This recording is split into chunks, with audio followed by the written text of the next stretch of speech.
भारतीय इंतहा पसंदी अपने मुल्क के मुसलमानों की हुब्बुल वतनी पर सवाल उठाने लगी। मुसलमान एक्टर हो या डायरेक्टर, सियासतदान हो या ब्यूरोक्रेट, सब हिंदुत्व नजरिए की जद में।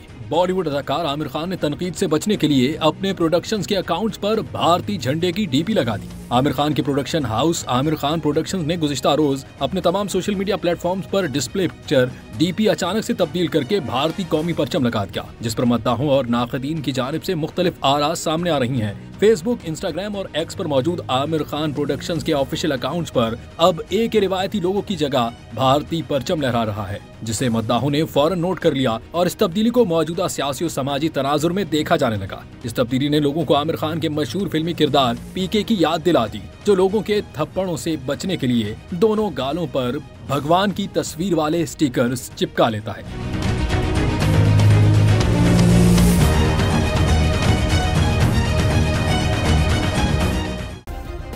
सब्सक्राइब करें और बेल दबाएं ताकि कोई खबर रह न जाए।